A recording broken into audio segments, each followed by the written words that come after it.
Call this meeting to order. Thank you for everybody in attendance this evening. Our first order of business tonight is to accept our minutes from our instructional committee meeting dated December 3rd, 2018. Are there any corrections to those minutes? Seeing none, we'll take consensus to approve. We'll start with you. Sure. Yes. Yes. Yes. Yes. Yes. Yes. Yes. Minutes are approved. Okay, and we're going to switch around our agenda tonight a little bit, and we're going to start with our presentation, the Student Officer Program Report and School Officer Data Report. So if you guys want to come on up. Thank you.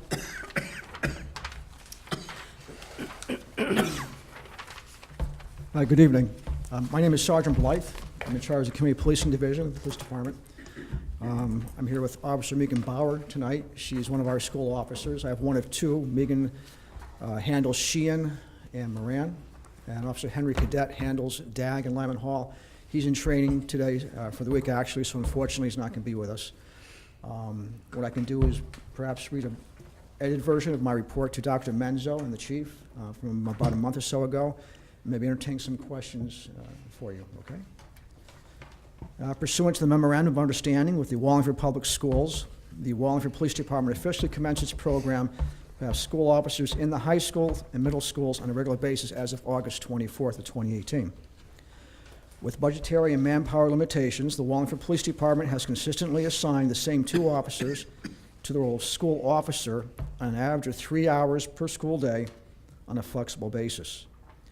During an administrative meeting on September 7 between the police department and the school administrations, it was agreed that the two officers would generally be present at the high schools 4 days a week and 1 day a week at the middle schools. The officers' schedules are provided to the individual principals in advance, and I usually do that for about 2 weeks to a month at a time. Feedback from the school administrators as well as the school officers has been entirely positive. No adverse issues or comments have been brought to my attention as it involves the officers' assignments to the schools.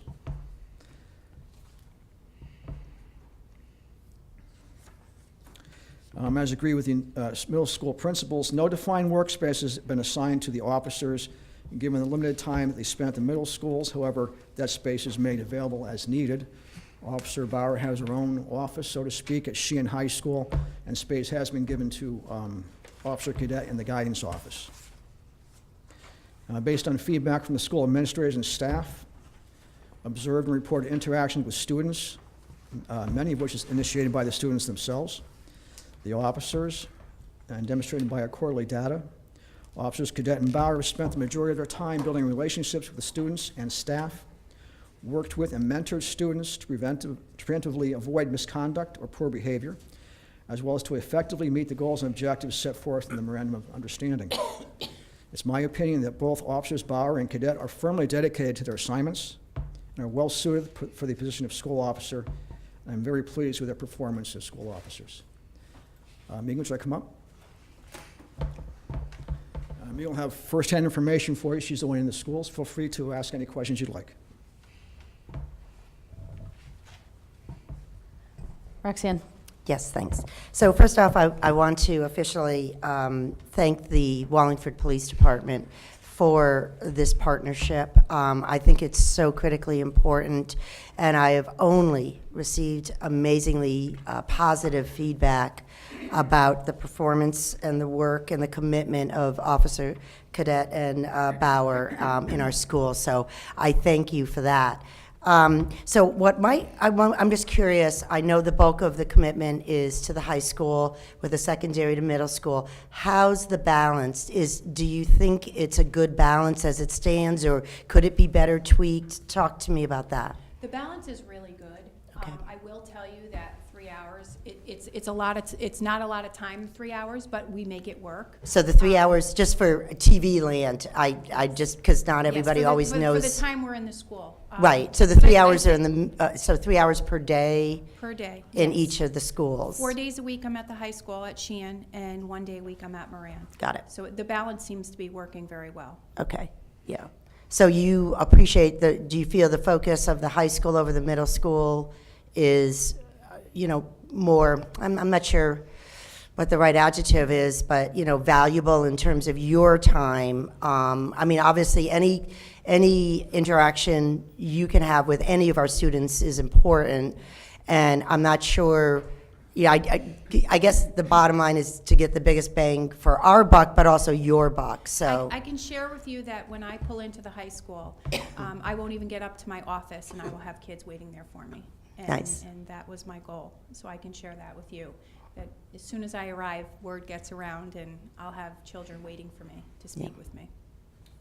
Great, thank you. If I may just add to that, don't forget too, at the high school level, the kids are free to roam, so to speak. Right. Where you don't have that situation in the middle schools. So kids can freely come into her office or see her in senior court, what have you. Whereas the middle school level, she's either going to a classroom or down the library to meet with the kids. So that's a great point. So the 3 hours that you spend at the middle school is going to be a little bit more prescripted, I'm assuming. So how does that look for you? What would be an average day in your middle school, say? How many classrooms could you hit and, you know? Well, what I do is I normally change it up. In the morning, I'll wait at arrival, and I'll try to say good morning to everyone. And then once that, you know, the morning starts, I will go down to, if, you know, depending on what the day looks for them, I'll go to the library if there's a larger group. I get asked to come into the classrooms, and there'll even be students, when they're playing music, you know, in the auditorium, I will go and I'll listen, you know, just so I can sit there and be seen. And as well as, you know, I go to lunch, and I'll mingle with the kids at lunch. Well, that's got to be an experience unto itself. It's actually, they're actually wonderful children. We're very grateful. We have wonderful kids here. And then I'll go into the classrooms, and sometimes the teachers request that I come in the classroom.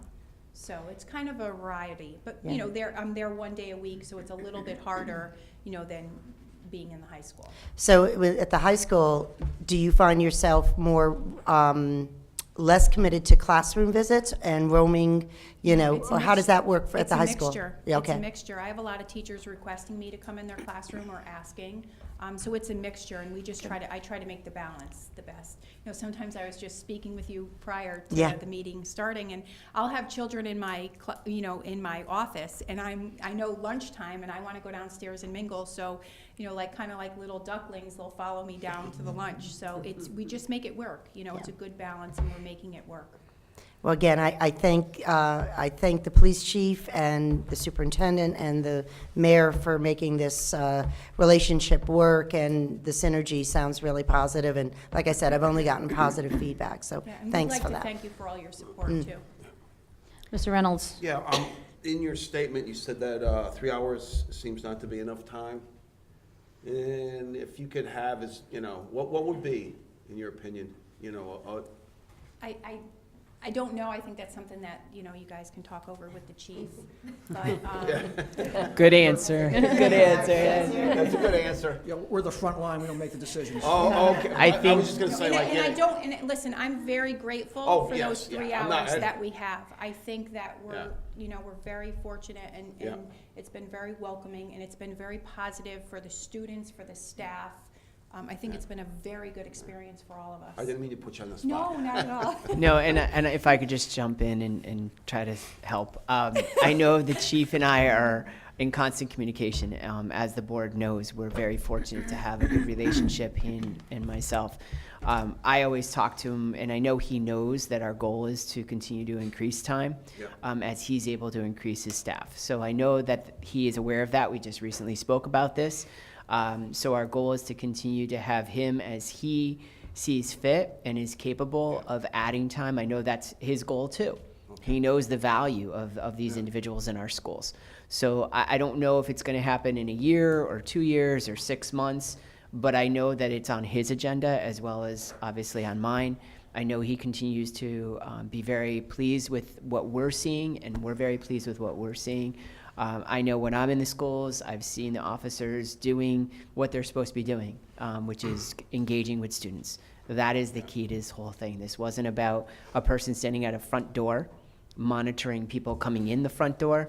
This was a person who's supposed to be making those valuable connections so that we could either intercede problems from happening or develop those just positive relationships to give students the support they need that might be a little bit fragile or a little bit concerned. So again, to repeat, I think the chief sees the value in this. I think that he's working, he's worked his magic this year with the support of the mayor. I think he'll continue to work his magic in the future to expand and continue to meet our needs. Yeah, well, I'm sure the other board members, they were very we appreciate the fact that we can get 3 hours. Absolutely. And again, we have to remember, and I had sent to the board, I think the beginning of the year, the chief had given the shared services or the in-kind services, so to speak, of the police department to the school system. And it's incredible. This is just one piece of it. This is a concentrated amount of service that's supported. But I mean, we're in the process of putting together, as you know, many layers of security in our system. We put in place the Securely system. That is an in-kind service from 5 o'clock every night until 7 o'clock the next morning, and then 24 hours on the weekend, where police are willing to monitor, which is unheard of in most school districts, monitor if there are issues that are found out on our school internet or our school devices that our students have. And it has been invaluable. We've had some situations where not necessarily students doing harm to others, but potentially to themselves, that have been averted because of the willingness of the police department to take on that responsibility. And again, that is relatively unheard of. And I was pleased, the chief actually texted me, he was at a meeting along the shoreline, and he's like, I can't believe how advanced we are compared to other places. They have no idea what, and I'm like, okay, that's a good thing. And then we're rolling out the Silox system. We're still in the process of rolling that out. We have Stevens almost on board. But that's a tremendous amount of collaboration. It's going to be training, and it's going to be the support of the police department. I know we've had communications about cell phones, and we're working together. So we're very, it's very layered and nuanced in our relationship with the police department. So I think this is a visible piece, but there's so many other layers to it. If I may add too, my unit consists of 2 officers and myself. We're also in charge of other things, accreditation, things of that nature. The same 2 officers and I are the same ones that are going to the schools for the lockdown drills, for the safety meetings. Yep. So to ask for more time in the high school level, or the middle school level, I need more manpower, otherwise it's not possible. Yeah. And that's the other thing. We are following, I'm sorry, Aaron, I apologize, but I do want to say that we're following the letter of the law with the state statute when it comes to safety meetings too. There are districts, that are envious of the fact that we do have our officers at all of our meetings. Meetings are held in other districts because districts are doing what they're supposed to do, but not always do they have officers. And we are very, very fortunate. We have not only police, like tomorrow there's a meeting, we have police and fire that come to all of our meetings, as well as health department. I mean, that's a pretty incredible tribute to what we have going on here in Wallingford. Ms. Caselli? Yeah, thanks. One thing that's kind of piqued my concern, I guess, would be the best word, when reading this report was the difference between, and I don't know if either one of you can help me out with this because it's really Officer Cadet that I'm concerned about. He speaks, the estimated percentages of time spent in the various areas, it's very clearly obvious that Officer Bauer is spending 50% of her time in the provided workspace, and there really is a limited workspace area available for Officer Cadet. So he's only spending 10% of his time there. Yet he does speak to the fact that if there was a more confidential workspace with a computer containing the appropriate programs, he thinks it would provide more student-initiated contact and be more efficient. So can you speak to that, or? I can. That's one thing I was wondering about myself. I spoke to Officer Cadet about it, and it works. That's the bottom line. Each school has its own special, unique circumstance. There's really no space, from what we're being told, at Lyman Hall to give him his own office, whereas she had the luxury at Sheehan High School. This is a evolving program. We can mold to whatever we want it to be, and right now it works. So unless there's a problem, I'm not worried about it. Okay, so I would ask Dr. Menzo if there's any, I mean, if there's more space needed for Officer Cadet, I mean, what about the VOAG building even? I already asked the principal, Mr. Corso, about this.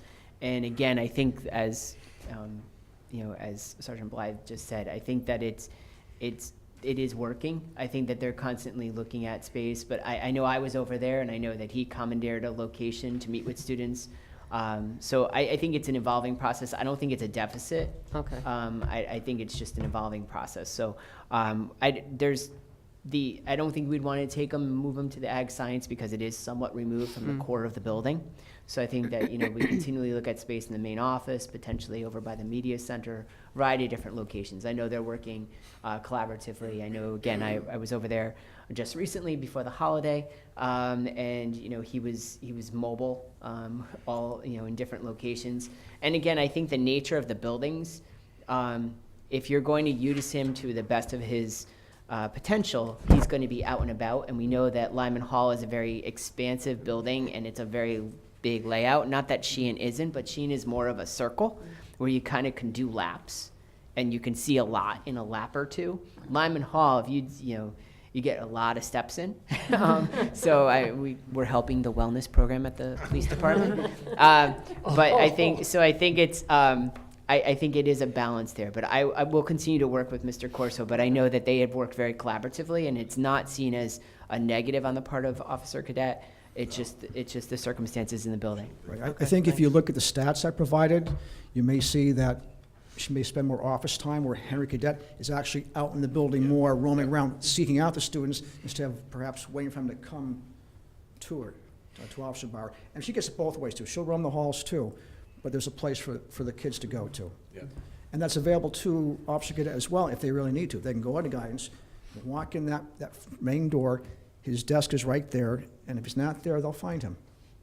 Okay, thanks. Mr. Votto? Yeah, I also want to thank you for all the things that you're doing. I just think it's a great program. But I am curious about something. Have parents come into the school and seen you there and say, what are you doing here? Or question, have you gotten any negative feedback? I honestly have not gotten any negative feedback at all. I'm sorry. I have not gotten any negative feedback at all. It has Okay. all been positive, I have to honestly say. Right. Not that I want to open up a can of worms, but I mean, there have been some people who are against this that I have heard from before this school year even began. And I'm very happy to hear that because it's working. And I think this sort of this report needs to be shared, I think, with the public to see how well this is going. And hopefully it could even grow. Thank you. You're welcome. Ms. I believe Racci? To add to that too, if you look at the data which we provided, a lot of what we do is communicative. Yes. All right? Absolutely. We communicate with the children, the kids. We aren't there to make an arrest per se, all right? Obviously, we would if we had to, but we're building a relationship. I think that's more important than anything else. And the kids know that. The kids know to seek the officers out if they need them, and that's what's happening. Ms. Raccio? Thank you.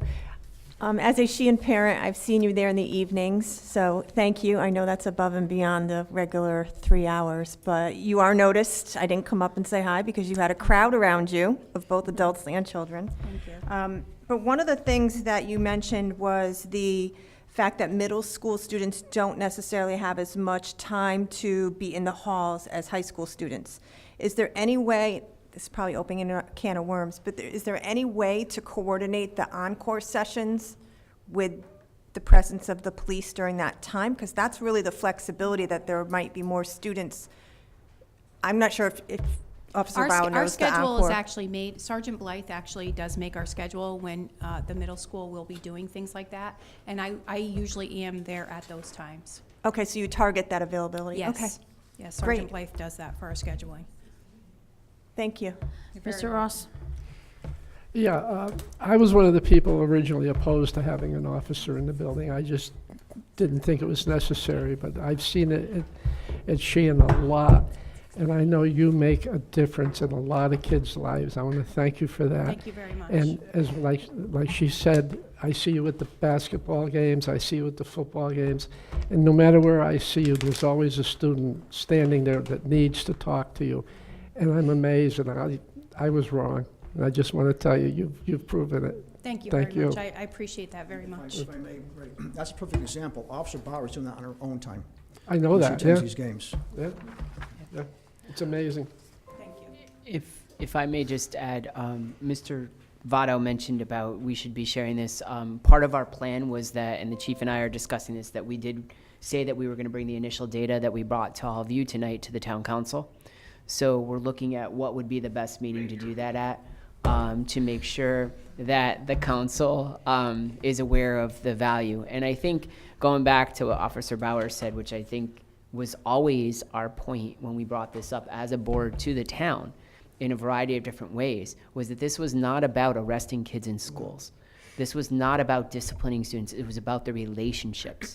It was about developing those thoughtful, courageous, sympathetic, empathetic relationships that when they see you elsewhere and there might be an issue or a concern, they feel comfortable. And not just you, but another officer, because you become the face of all officers in Wallingford.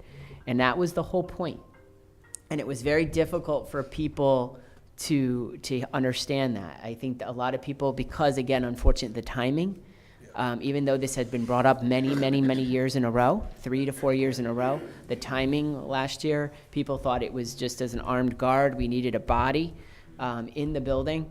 That was never the intent of the Board of Education. That was never presented that way by the Board of Education or the chief, for that matter, or officers who want to be part of this program. So I will keep the board informed as to when we're going to be able to be in front of the council. I know we have we're trying to make it coincide with maybe something else we have to bring that night so we could see them once. And so we'll keep you posted as well. Thank you.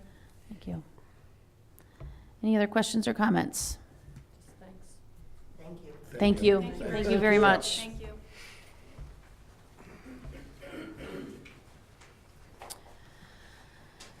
Okay, moving forward. Next, we have a curriculum item, proposed adoption of the new high school AP US Gov and Politics textbook. Mr. Franchese? This is Mr. Harris. He's here to provide some more informed answers if you have any questions. He actually teaches the course and is an expert in the field. As it states in the application, the College Board has completely revised the curriculum for this course, and I'm glad to tell you that it's an improvement because they're moving away from Trivial Pursuit and actually working on kids understanding the things that matter and being able to think, which is a lot closer to where I live in life.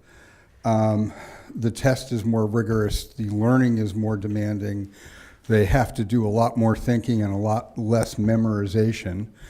And you can't approach that kind of a demand with the exact same resources you've had previously. It's a whole new ballgame. Initially, we thought we'd be looking at making a purchase for next year, but as Mr. Harris and Mr. Altieri, who teaches it at Sheehan, were working with the kids, it became clear that this volume was going to be very useful, and we were able to kind of scare up the money for it. Not only is it their best choice in terms of the curriculum, but it's also way far and away the cheapest option available, which is an unusual and very pleasant surprise when it comes to AP textbooks. This is only $20. It is a paperback copy, which is a little bit of a downside, but at $20 a copy, it's still an awful lot more practical than $200 a copy. And I've got a copy here Mr. Thank you. Harris was kind enough to bring. You guys can get a look at it, and if you have any questions for me and Mr. Harris, please let me know. Ms. Caselli? Yeah, just one quick question. I'm a little concerned about the Lexile level, the 1220 being more upper class. Do we test out the book with one of the kids that would actually be using it to see that comprehensive-wise they can get it? We haven't, but the issue I think we'll run into with any of the AP books is that's probably not the range, and I don't know that for a fact, but I will maybe that's the range we're looking at. One of the things I like about this book, I think it's a lot more accessible than a lot of the traditional textbooks because... Jim? Oh, yeah, sorry.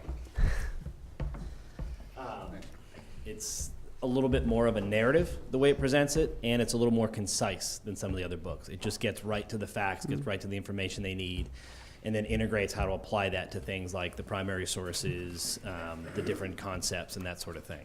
So while the Lexile score is pretty high, based just on going through a bunch of these books and having taught the course for a while, I think this is the most accessible book that I've seen. Okay. Ms. Purcell? A couple questions. One, you're asking for 50 for each high school, and I was wondering how many AP freshmen there are, and do you expect this to be, because it's paper, that we'd have to replace it every year? It's a little bit more than we actually have planned or scheduled to be enrolled, given that they're paper copies and that it's not unusual for enrollments to change last minute, and that it's relatively inexpensive. It seemed foolish not to make sure we had plenty of copies on hand. I don't think we're going to have to replace it every year. I do expect that there'll be some wear and tear on them. There may be some kids who find themselves at the end of a year having to fork over $20 to get a new copy for the school, but I don't think it's going to be a major issue. Thank you. I have a quick question. The College Board is changing their AP registration and student website, and I've been in it, and there's a lot of resources for each individual course. And is this a text that's integrating with those resources? Yeah, there's still a lot of stuff that they haven't made available to us as teachers yet. Oh, okay.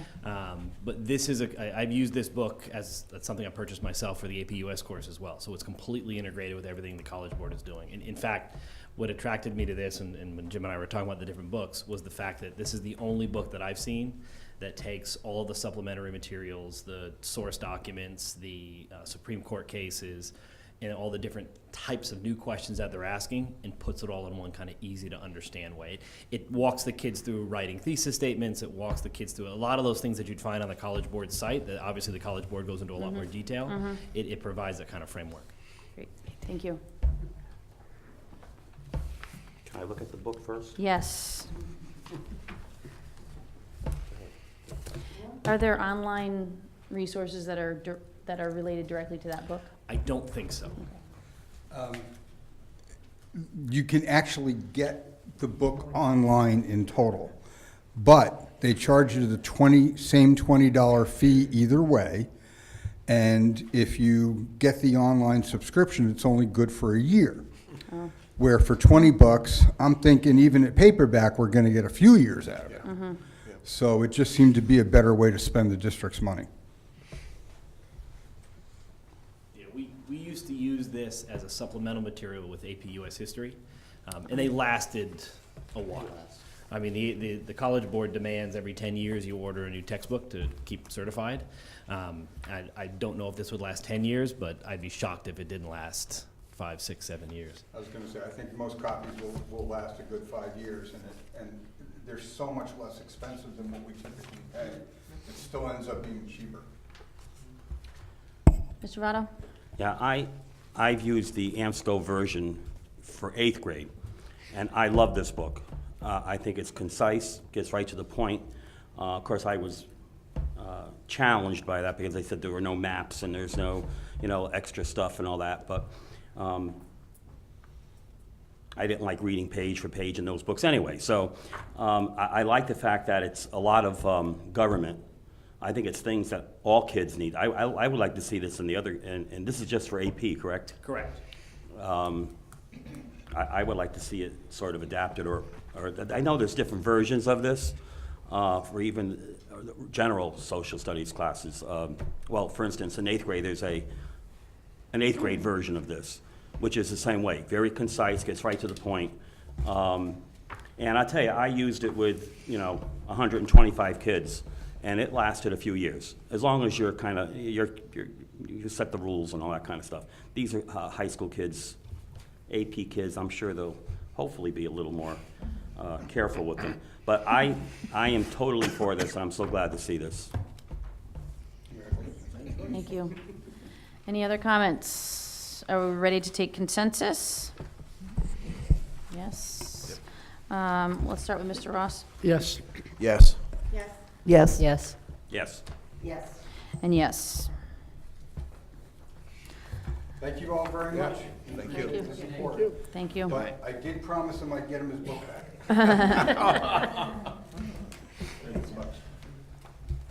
think Mike ripped a page on it. Thank you very much. We'll just vote. Graffiti. Thank you folks very much. Good night. Yeah. Thank have a you, nice good night. Okay, next item, graduation standards, requirements, standards of mastery policy, and additional considerations. Carrie? So last board meeting, we took consensus on what credits would make up the different buckets for graduation requirements. And we left to discuss things that were more general in nature, not specific to the buckets, but overall practice and policy. So tonight I would like to discuss how other ways of attaining credit for the graduation requirements, such as internships, apprenticeships, dual enrollment, online courses, thank you, can, one consideration we have to decide and reach consensus on would be, can they apply, as they do now in some cases, to the actual graduation requirement in terms of the course? And then the second consideration for discussion this evening would be, does it count towards that minimum course load requirement? Currently in our program of studies, anytime you participate in an independent study or an internship, apprenticeship, dual enrollment, virtual learning, it does not count towards that minimum course load requirement of 6.5 credits a year. So those are the two things that are kind of left on the table that we need to discuss before we can do a formal rewrite of our policy and move forward with the first read moving forward. So, yes. Can I just clarify? So Sure. it's course load requirement as well as graduation requirement? Correct. I just want to make sure I've got the two buckets right. Thank you.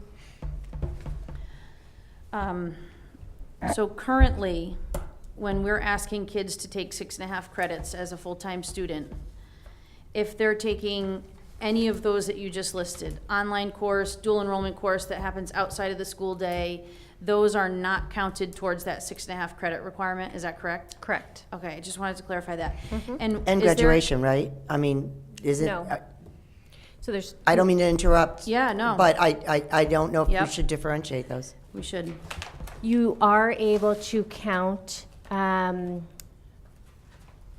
certain opportunities towards graduation Okay. requirements. That is in our current policy, and there are certain requirements you would need to reach. You have to have a minimum of a grade of a C in the course. Yeah, It won't be counted in calculation of class rank or GPA. It will not. It will not. It only counts as 1/2 credit. So if you're taking a 3-credit college course, for example, it transfers in as a 1/2 credit course. So those are some things that are already listed in our current policy. As it relates to minimum course load requirement, it does not count towards that. So if you are taking a college class, if you are participating in a virtual course, or an independent study, and you have 5 you're creating your schedule, none of that counts towards Toward the the 6.5. Correct. But it does count toward graduation. It can, yes. How do we monitor those? How do we monitor what the workload is like or what the coursework is like? Do we in some way investigate, is this internship worthwhile? Do we know that the child's gonna really get something out of it? Do they put as much time as we would like them to put into it? Are you getting what I'm saying? I do. Principal approval plays a part in this. Okay. As it relates to internships, a lot of that is done through the career counselors. When it comes to virtual learning, dual enrollment, college classes, the principals, high school principals sign off on that coursework.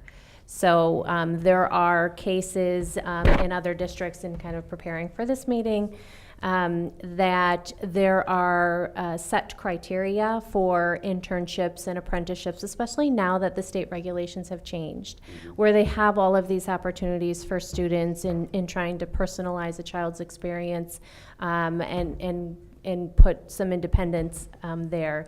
That they will put, for example, an internship should meet, if it's going to count towards your minimum course load requirement or even a graduation requirement. For the graduation requirement, it has to align to state standards. For a minimum course load requirement, they want to show that, because not every internship is created equal, that the number of hours that a child has to perform within this internship is comparable to a half credit class or a full credit class. So these are some ways that districts are looking at putting some criteria in place and in giving guidance to high school principals, guidance departments, in order to make sure and ensure that there is comparable learning and experiences Do taking place. we presently have that criteria in place? No. Are we working on it? We would work on that. Yeah, we would work on it, but presently, again, the internships, the students aren't receiving graduation credit. Okay. So that's where, if we want to move in that direction, which I think, I don't want to speak for Ms. Latour and I, but I think that we would like to move in this direction of being more permissive for students to be able to get credit for the work that they're doing in these alternative settings. If we're truly looking at mastery-based learning, if we're looking at personalized learning, but we'd want to make sure that we're quantifying it. So like we did some basic, simple math. We were looking at it's probably an apprenticeship or an internship would have to be about 60 hours during the first semester. So about 3 hours a week on average. But then beyond that, we'd want to develop additional criteria. Like you said, it's not just being in a business, but what are you getting out of it? What is the research that's going on? What are the skills that are being learned? Doesn't necessarily have to be just content skills, but also what are the soft skills? So we work with other districts and also the Department of Labor. Right now, presently, we're looking at, for the pipeline that we received the grant for next year, is that our apprenticeship program that we're trying to put in place for medical careers, as well as potentially for manufacturing, advanced manufacturing, that we would have to get approval through the Department of Labor. Well, they have significant criteria that students have to take away from the experience that we would have to build into this. So those are kind of the things that we want to make sure that there's meat on the bones, but we want to be more permissible than restrictive. And our policy right now, or our practice right now, is much more restrictive.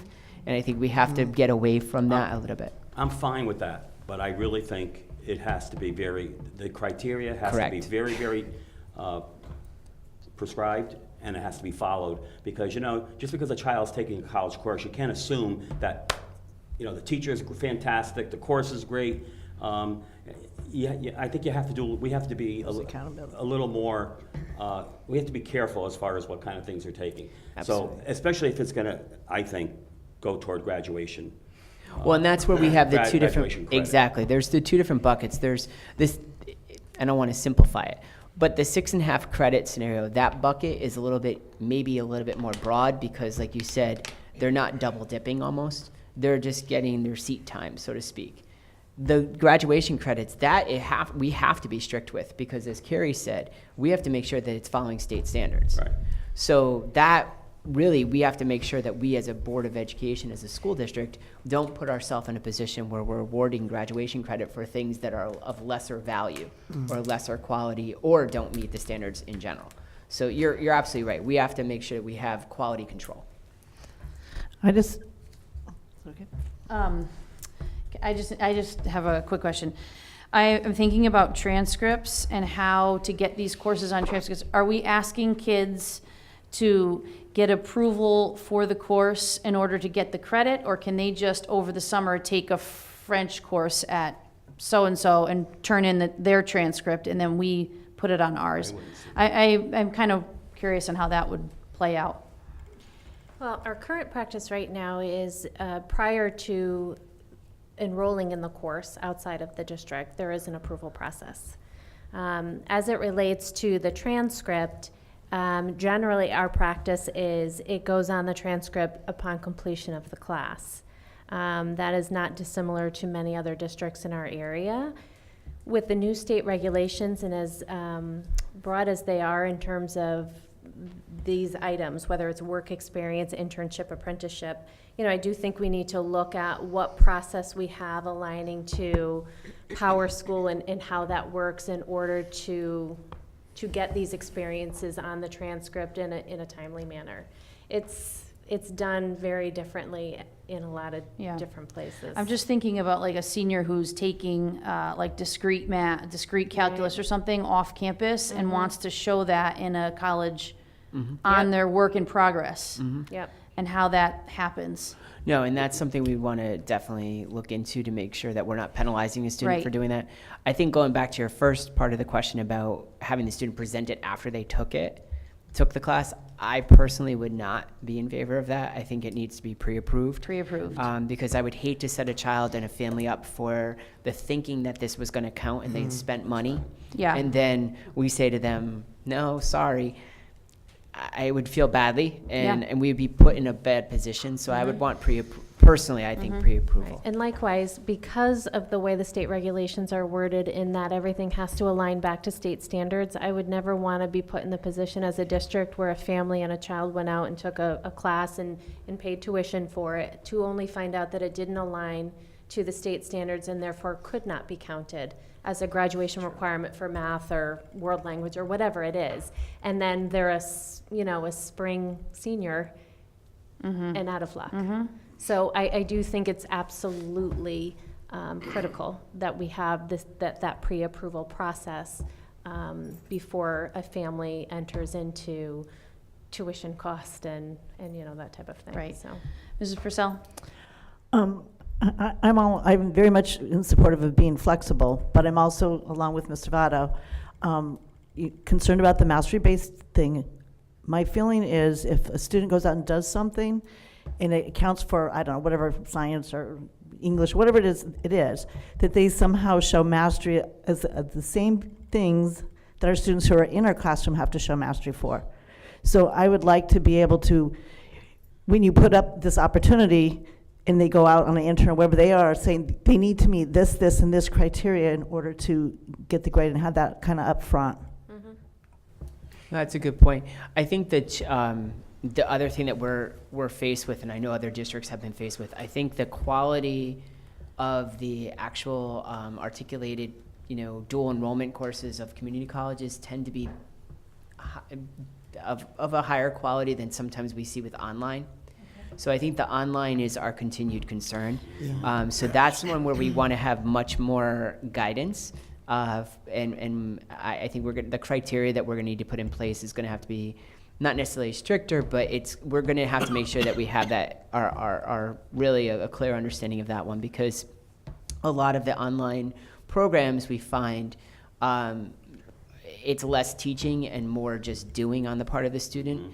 And so I think your point you just made would be really, really essential, because sometimes the courses, and not all of them, there are some I'm sure that are very, very, very good. So I'm not trying to throw stones at all of them, but I think that from our experience and from hearing other districts' experiences of participating in some of these courses, they've found that it's not so much about what the students have learned, but what they've done, and that doesn't always equate to learning. So we do want to make sure we look at the online courses more closely. Could this be something we do over time, like we start different pieces, and then as we build it and learn, add more pieces? Absolutely. No, that's why we wanted to start the discussion early on this, and then we said that this is very nuanced. This is very nuanced. Mr. Reynolds? Yeah, I will kind of go along with some of the comments you made about online courses. I mean, I have reservations, and I've seen it in other school districts. I've seen it at the college level.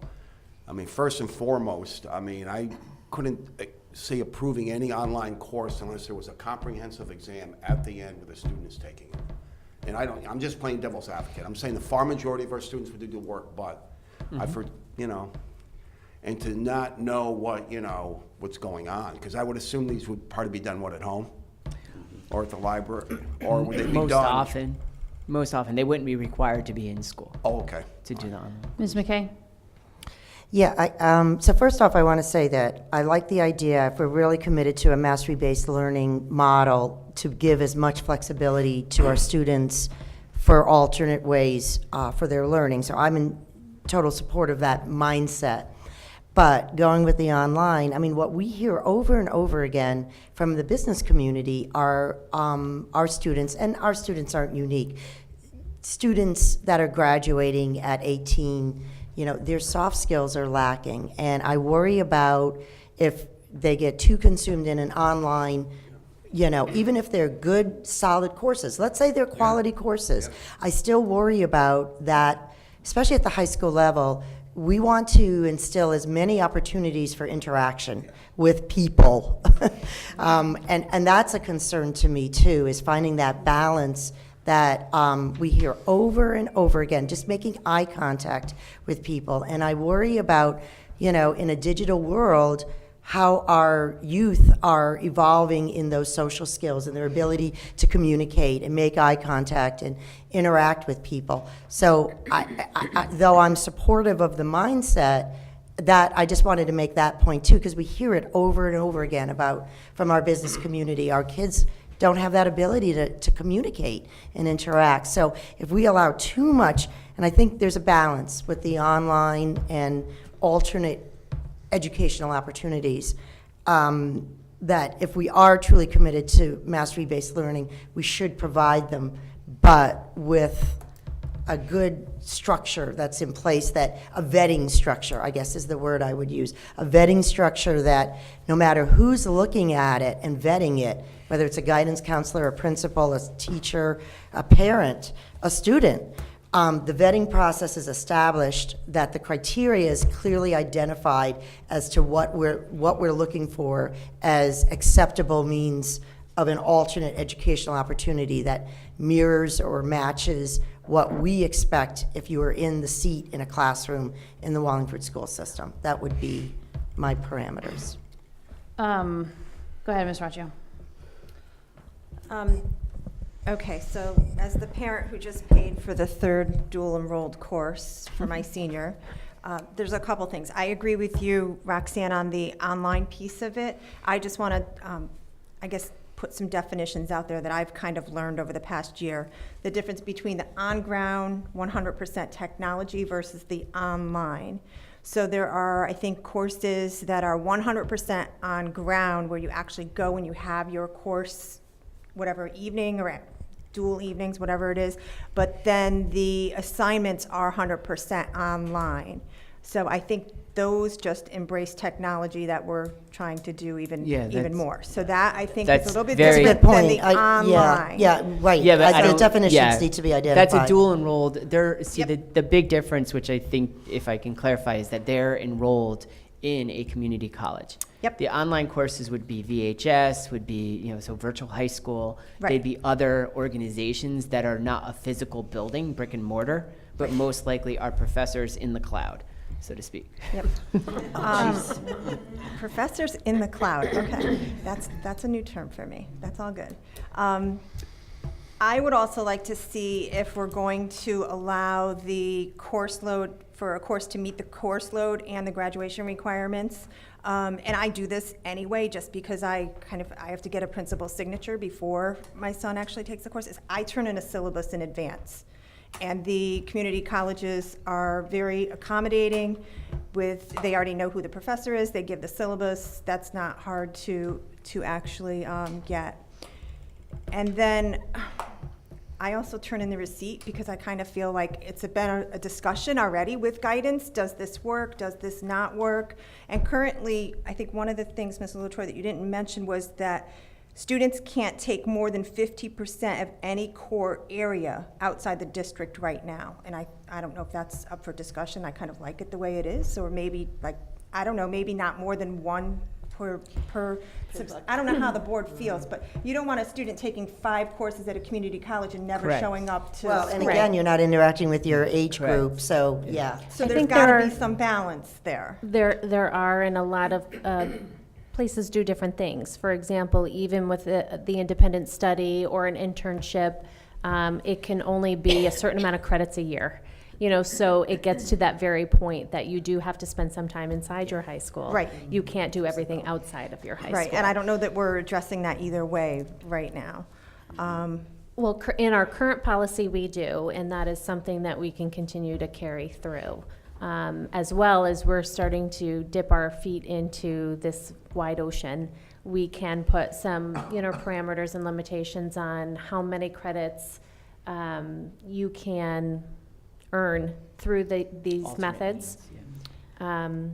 towards minimum course load requirement even every year. So, again, gets to your point of being inside, your high school, socializing and interacting with your peer group. Another differentiation that we might need to look at is whether or not these courses are being taken for additional or enrichment for our students as an additional, or, they're getting ahead, or are they being taken for credit recovery? Because there are online courses, even DCF has a virtual academy for credit recovery that kids are enrolled in, to earn credit back. So I don't know if we want to differentiate that, if we want to go that far, but I'm wondering, do we allow students to take geometry at a private school over the summer, or a summer school program to get ahead to then be able to take Algebra 2 as a freshman? Do we allow them to take something like that to get ahead over the summer, or are these courses just being taken to supplement We what's have not, happening? during my experience over the last 10 years, we have not had students take courses over the summer to get ahead for the following year. That has not been a common practice. I'm not going to say it never happened, because you never know who approved, it could happen. So that hasn't traditionally been the case. What we're seeing is more so students who are trying to take the curriculum beyond what we can offer. Right. And move beyond that. So truly expanding the horizons of that student in his or her area of passion. Right. The other thing I would recommend to the board as we look at developing protocols is, I feel if a student, be it a freshman, sophomore, junior, or senior, is going to take on this responsibility, I believe it needs to be their responsibility to fill out some paperwork. I believe that they need to be submitting what are the goals of the course, what is the syllabus of the course. They should be the student. What areas of mastery, in terms of state standards, they should be making those connections. I think that's up for I really think that has to be the student. And I think a lot of our students would be able to do it with their eyes closed, and they probably have. But I just think that needs to be part of it. And even for, like you're saying, if we look at the differentiation between credit recovery versus this, they need to be able to make a statement of why they deserve to have that opportunity. I think it creates all of those different personal attributes that we hear, going back to Roxanne's comment, that we hear from business and industry, that students are not necessarily coming with as well prepared as they have been in the past. So I would just, as we evolve in our development of whatever it is, I would really try to put some of the onus on the student to be able to present his or her case for this. Ms. Raccio? I agree with that for the courses, that parallel courses we offer, but that would be hard to do if it's something that they're taking for enrichment that we just don't offer. No, but they would still have to be able to put something on how does this connect to their career path. That I understand, but I mean, if it's something that we don't offer, how it aligns to state standards, that would be hard for a student to do. No, I totally understand it. But if I it's, totally understand. I like this opportunity and whatever, computer But science I would want instead it, of this. I would want to just understand and have them be able to, which I know we do this already, so it's not a change in real big significant practice. For our students who are taking they're doing independent studies, they have to put how it connects to other courses they've taken. Yes. So there already is some structure for us to work off of, but it's just taking it to the next level. Who had their hand up first? Sorry. I don't know. Mrs. McKay? Yeah, thanks. So I'm just, because I like flying at 360, but then I like to get down to the ground level. And I'm not saying we have to get down to the ground level right now, but it just helps me to process.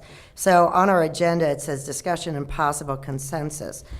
I guess I need to understand, what are you guys looking for? I think we've kicked around a lot of great thoughts. I don't think we're looking for consensus. I think we're always because afraid not to I'm nervous have that about on the that. agenda. That's fair. Because we That's fair. always get caught with not having it. So I'm just in good case with somebody that. came in tonight and was like, let's go. Yeah, no, I get that. I totally appreciate keeping it broad. That's why I'm saying, I'm happy to fly up here, but eventually I need to think get we're down here, hearing- and I'm okay to go back up here. I think personally, we're hearing a lot of good things that will allow us to go back Okay. and work with our administrators. So you're to really kind of not necessarily looking for any consensus tonight. It just simply, even to have, I think it's been a valuable conversation. Yeah. I think listening to us, what I'm hearing is there are nuances amongst board members, but we're probably more in line than not. Correct. In terms of how we feel about moving forward and offering flexibility to our students. But I just didn't know if you were looking for more specific tonight. So not, I guess that's not what I'm, good,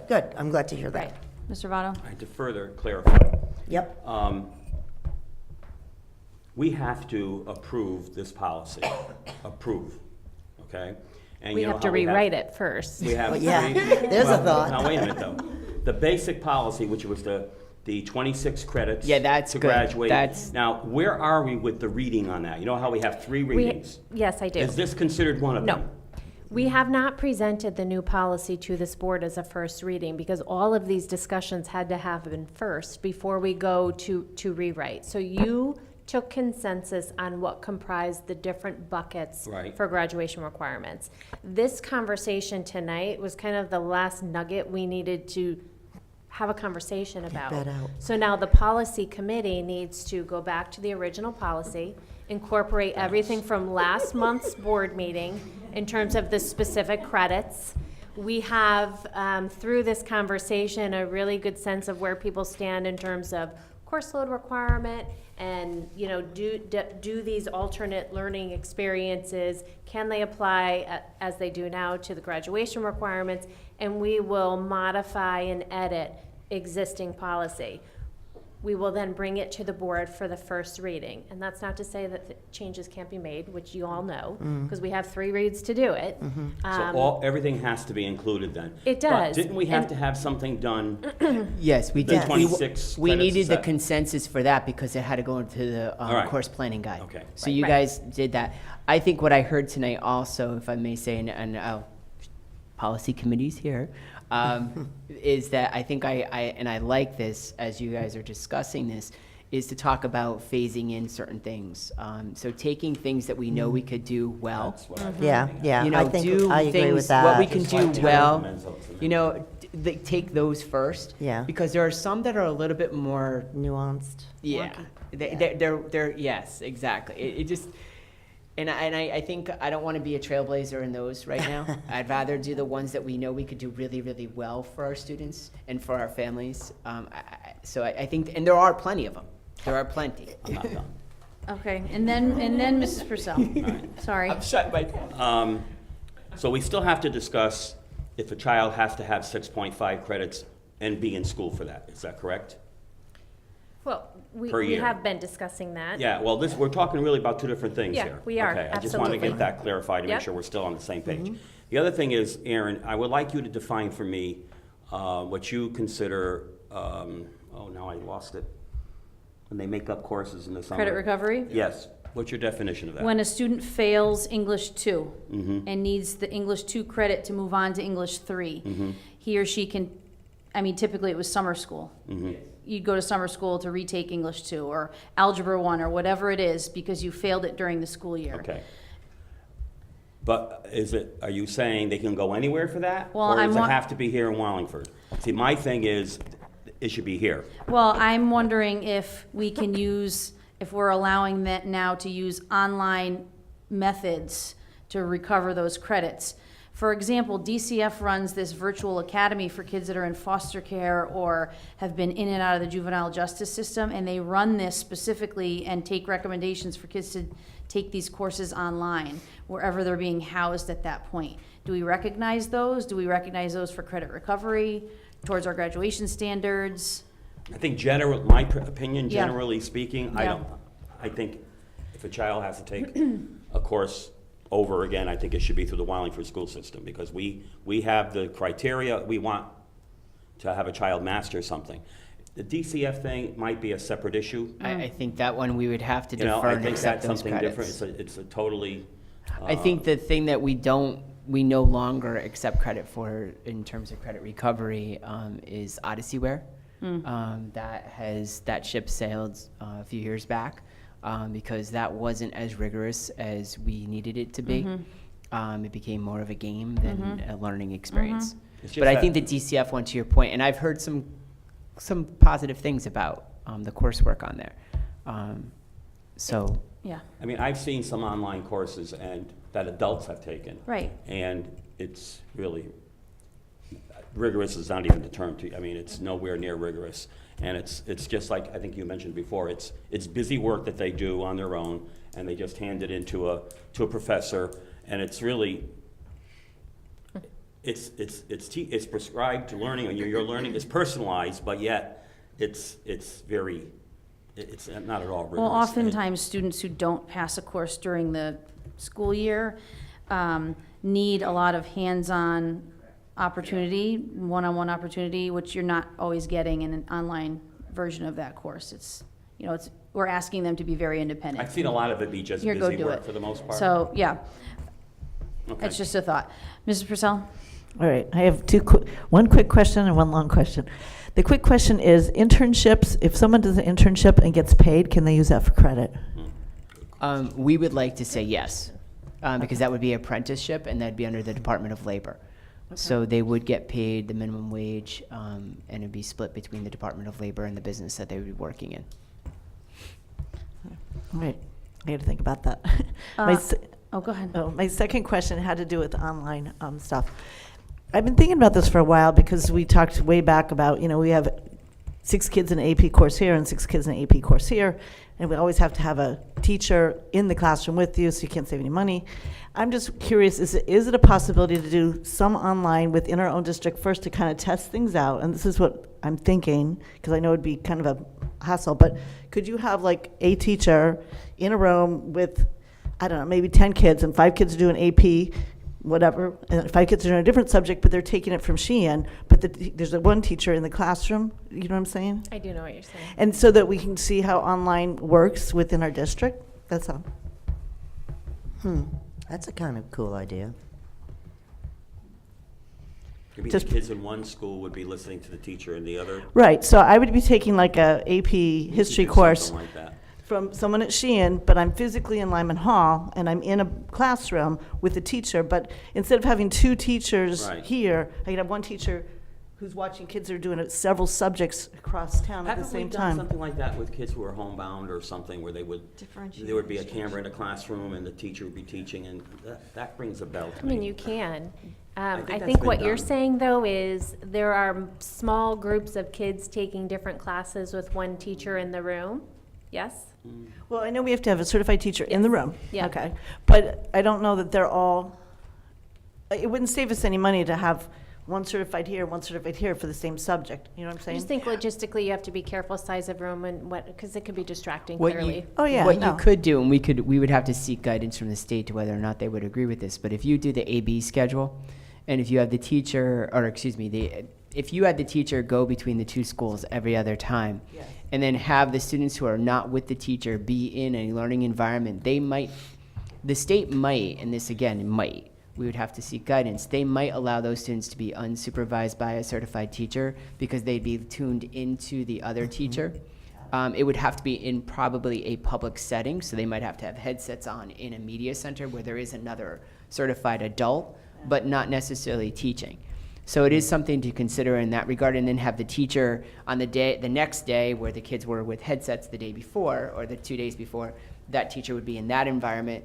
And then the way the teacher would set up the class, just thinking out loud, would be in an 84-minute block. They would make sure that they start the class with maybe a little tutorial, doing some hands-on or doing some personalized work with the students they weren't with the day before. So something for us to consider. It's finding the right course. Right, no, But thinking I of- think it's something definitely to consider, and something we have to consider, just the way things are going. I think it's the appropriate thing to do. And it just might solve that problem, and then it would give us a chance to play with it online kind of. Internally, rather than Internally and see- relying on external. Well, it kind of, sorry. I was just going to throw another bone out there. NCAA compliance with all these new initiatives, if we end up allowing any of these courses that they're taking off campus towards a graduation requirement, how are we going to get that complied with the NCAA clearinghouse? That doesn't affect all kids, but it affects kids who need to go through that. Just another thought. Sorry, another bone to throw out, but. No, No, it's important, it's and, there. and Yeah. again, it's making certain that it, like you said, it's not for all students. Right. So the student who, in some instances, some of these options might not be available, they might not meet NCAA requirements, and so therefore the student who is moving in that direction might realize that unfortunately that's just not an opportunity unless they want to exceed the graduate, the 6.5 credits. Then they could move in that direction. But there have to be some that we can make work, I would assume. Okay. Ms. Raccio? I think also in addition to the GPA, and considering whether any courses taken outside the district affect GPA or class rank, we should probably also at least define and understand when a course should be pass-fail, even internally, because I know some of the internships are pass-fail. So just to kind of add something else to the list, Mrs. Latour. Got it. Well, and I think the GPA, the whole piece with the GPA. You I think- can't do that for external courses, I understand, and I'm Yeah, not suggesting I mean, that we. I think that's the challenge It's with apples those. and oranges. Yeah. I think that in terms of the internship, I think that's going to be a whole nother conversation. We'll have to get a little bit more information from other districts on how, some of them are scoring them. Are they doing just pass-fail? Are they doing any other type of grading? And I'd like to know that for even the capstone, because I know there's some districts that a student can choose whether they want their capstone graded. And there's some districts that it's just pass-fail.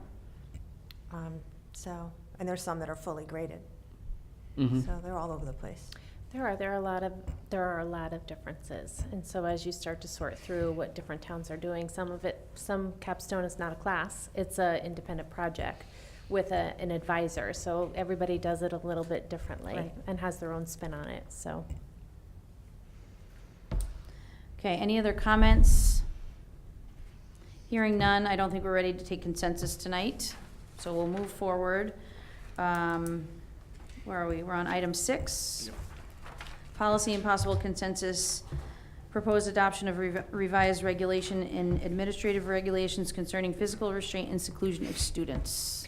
Okay, so this regulation change, the policy does not need to be changed. It just it updates our existing regulations with new terminology that are included within Connecticut general statutes. So exclusionary timeout was added. So we added to the regulation a definition of what that is. These shaded sections of the policy are the additions recommended by our policy service, which is our attorney. And the strikeouts, and I don't think there are strikeouts, it's just additions, are what we would be taking out. So this is based on changes to the law and recommendations from our attorney. Yeah. Mrs. McKay? Yeah, thanks. So I look at this and I'm just assuming this is a perfunctory thing. It's pretty much mandated. There's really not any wiggle. Yeah, I'm good. I didn't even print it up tonight because I figured it's sort of like a no-brainer. Okay, I just want to make sure I was accurate on that. Thank you. So this would be considered a first read this evening. Any other questions or comments? Does this apply to the resource officers, the school officers? This Or no, policy? because they're not school employees, They're not school employees. Right. so this doesn't apply. They'd be working, if they had to do anything, it would be under public safety. Okay. So they would be in a separate. Any other questions or comments? Okay, let's move to take consensus on policy A. Yes. Yes. Yes. Yes. Yes. Yes. Yes. Yes. Okay, the second one in front of you is the policy in regards to administering medication to students. Again, these updates are aligned perfectly to changes in state regulations. So shaded areas are what needs to be added upon consultation from our policy service, which is our attorneys. Strikeouts are what would be taken out. Nothing major, but required just due to changes in the law. And this would also be a first read. Questions? Does Does this allow a school bus driver to administer medication? Is that what I'm reading? Yep, Like beginning, EpiPen? Emergency. EpiPen.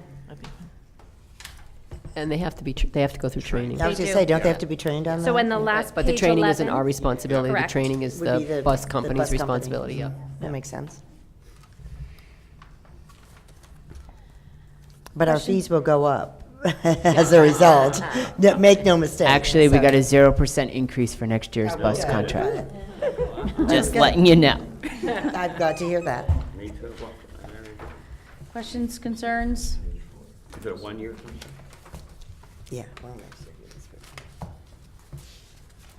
Let's go ahead and take consensus. Can we start with Ms. McKay this time? Sure, yes. Yes. Yes. Yes. Yes. Yes.